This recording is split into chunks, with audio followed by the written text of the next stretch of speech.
Welcome to the TeacherCast Educational Network, coming to you from the TeacherCast studios since 2011. Join us each week as we bring you the latest educational news, EdTech updates, and hottest interviews with today's most influential leaders in education. And now, for your host, Jeff Bradbury.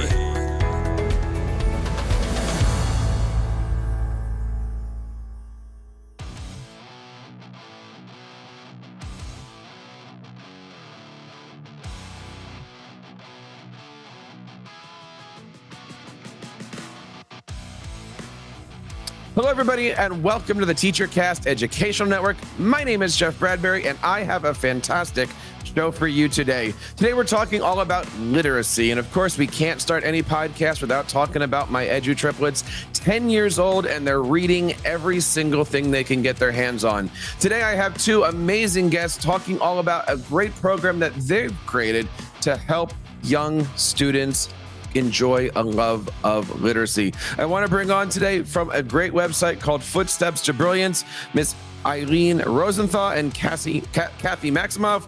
Ilene and Kathy, how are you today? Welcome to TeacherCast. Thank you so much. We're great and really appreciate being on here with you. Excited to be here, Jeff. Well, let's get started here because I love talking about reading. I love talking about literature. I love watching my kids open up books. The other day, they were at a library, and in an hour, I think they each went through like 10 and 11 books. It is so important that we have the supports for students as they are picking up these literary skills, especially in the younger grades. Talk to us a little bit about what's going on at Footsteps2Brilliance. Jeff, you just said it so well. Your children have incredible access to books and they love literature. And they're going to grow up to be incredible readers and thinkers. You're really building the tools. So the problem is that in the United States, nearly half of our children actually enter school 1, 2, or 3 years behind where they should be. That's at age 5. And the reason for this is that they don't have those resources that your children do, that our children did. And so the question is, how do you remedy that? How do you level the playing field? And that's why we created Footsteps2Brilliance. We were one of the very first companies to see mobile technology as a way to remedy the digital divide and to provide parents and their children, even before they came to school, with the books, songs, and games that they needed in order to be prepared to succeed academically. And the beautiful thing is that when you give access to the books, songs, and games that parents need, we leverage the telephone, their smartphones, their tablets, their computers. The children really do enter kindergarten ready. So it's very exciting.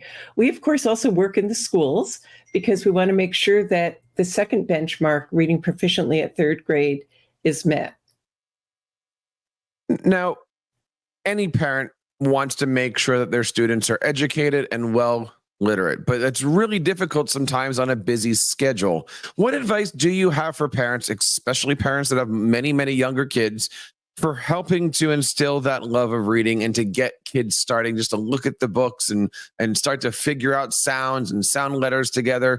How can parents start down this journey to help out their students? Do you want me to jump in there, Ilene? I am also a parent, and I just think that when we are working with our little ones, they already have this inspiration and wonder, and we just want to continue on the path of inspiring their curiosity, asking questions, having conversations. And I think that's one of the neat things about the digital programs that we put together at Footsteps2Brilliance is that we have a lot of interactivity in the program that draws the parent in. We also have this really neat toggle button that allows the parents to go from English to Spanish, because we know in a lot of our homes that English is not the first language, and we want to be sure that those parents are engaged. Everything in the program as well is just available at a touch. So even parents who might not have those literacy skills that they need, or they don't feel really comfortable and literate themselves, they may not have that love of reading themselves, they can still give it to their child. They can still play these books along. They can go to the Spanish side, listen to it in Spanish, and then read along in English as well. And it's a really powerful way to help parents feel empowered by what they've got just right there in their back pocket. Well, let's talk a little bit about students picking up the natural language here, because we know that there's many different kinds of reading out there. There's reading the words, there's reading for comprehension, there's reading to have a deeper understanding, there's reading to be able to share what you've known. I mean, it's one of the things that we talk about at the dinner table here is, what are you reading? Tell me about the characters. What are the characters doing, meaning and stuff like that. All of that stuff is translating throughout their entire, life, really, but mostly their academic career. How can parents help bring their students from simple sounding things out through those early stages of actually, what are you reading? What are you understanding? There is a huge gap right now in people who can do that and people who are still trying to learn that. What are some of the things that teachers and parents can do to make sure that our students are able to not only understand what they're saying, but be able to, spit it back at them?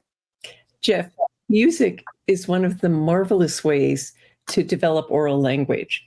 And Footsteps to Brilliance is infused with nursery rhymes, both English and Spanish, and lots of music throughout. So children will learn their counting through music.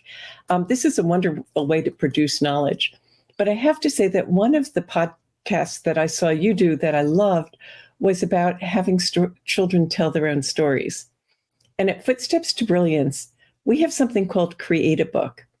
And this allows children, every time they read a book, to take all of the characters and the backgrounds and make a variation of it, create their own story, if you will. And this is so exciting that there are now books published and in libraries throughout the United States written by young children because they've been using the Footsteps to Brilliance platform. Yeah, I would just add, Jeff, that that's kind of part of our collective impact model. Like, we come in and we partner with our school districts, we partner with our communities, and we create these challenges that the district rolls out, maybe over spring break, maybe over the summer, those times when there's a lull and they really want to engage with families and not have that slide back from all of the good learning that's been happening in the classroom. And so we'll create a writing challenge and have families be reading the books, writing and submitting their writing work. And then the district can celebrate the amazing work that's happening. There are all kinds of, like Ilene was talking about, they're publishing those books and putting them out in libraries and celebrating the writing that students are doing. And when they have a voice, just like you were talking about, it really makes a difference in their even their motivation to be a reader if they're an author as well. Speaking today to Ilene and Kathy from Footsteps to Brilliance. You can learn more information over at footsteps2brilliance.com. That's footsteps, the number 2, brilliance.com. We're going to make sure we have every single link over in our show notes over at Digital Learning Today on teachercast.net. Now, if a school district is looking to bring this program in, generally around what grade does that happen? What does a school district need to have in order for this to be successful and implemented in the classroom? So we are a mission-driven company. And so when we work with school districts, the school districts sponsor the children that are in the school already. And we actually sponsor for free the children who are in the community. And this means that we can start at birth working with parents, showing them how to read, talk, play with their children, taking them up through the foundational skills that they need to be prepared for kindergarten, and then going all the way up until they're really doing very sophisticated critical thinking work in the sciences, in the social sciences, in all of the work that they need to do. And so when a teacher is working with the program, what does that look like to a parent? Sure. So our program is really easy for a teacher to get started. We know that teachers right now are really overwhelmed, that there's a lot of pressure happening around the science of reading, about MTSS, about doing data-informed instruction. And so with Footsteps to Brilliance, we just seamlessly align with what the schools and the districts are already doing. We have pre-curated alignments of our games and books and activities and lessons that align to the core reading programs that are out there. So a teacher would go and look up their program and off they go. They've got a weekly pacing guide where students can be working on the same skills that they're doing in the classroom, and then the teacher automatically gets reports, because our games are like formative assessment. So whenever the students are playing, the teachers are getting the reports back.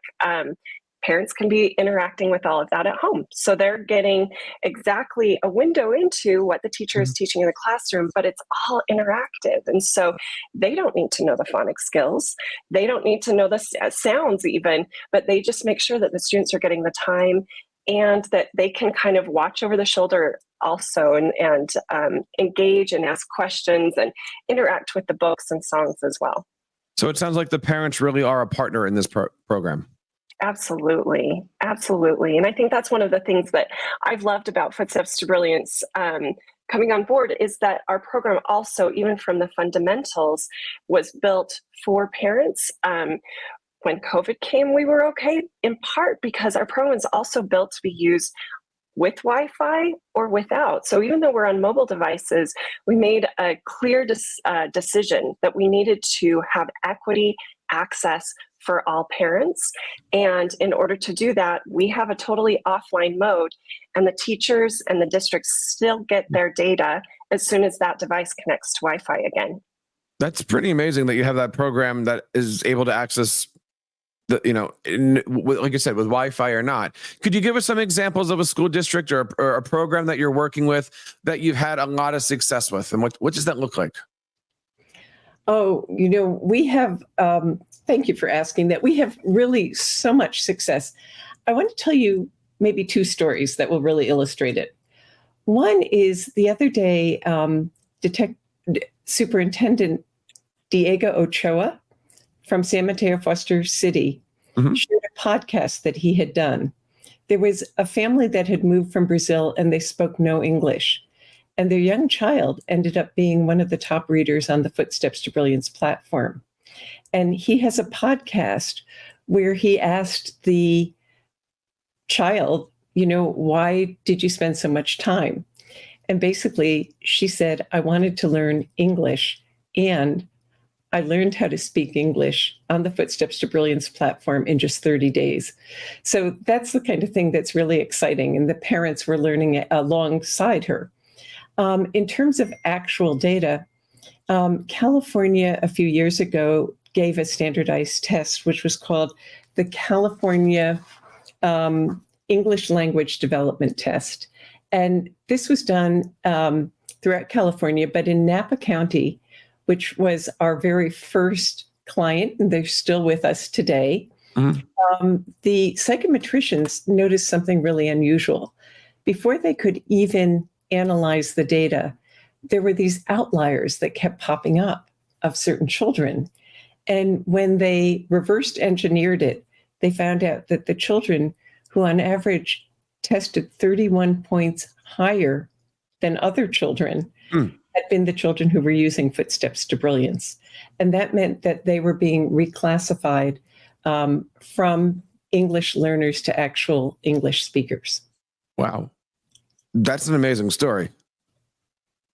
That's got to make you guys feel pretty awesome that this platform is helping so many students and affecting so many children. Thank you. It does. It's why we get up every morning and are enthusiastic about what we do. So when we're looking ahead here, I mean, what do you see as the future for Footsteps to Brilliance? What's on the horizon? I always ask the question, where are we going to be in 6 to 12 months? But I'll let you answer that. Where do you see all this going in the future? Well, we have 3 things that we're working on right now. One is generative AI, how that's going to be helping teachers, how it's going to be accelerating student learning. we're really excited about the work that we're doing in that area. We're also doing something that is really transformative. We're doing a transmedia program with San Bernardino County, their PBS station. And what it's going to do is turn television from a passive to a very active experience for parents and their children. And then the even bigger vision is democratizing education for the entire world. We actually have a partnership right now with the government of Pakistan and Teach the World Foundation, where we're creating micro schools that children can come and learn English.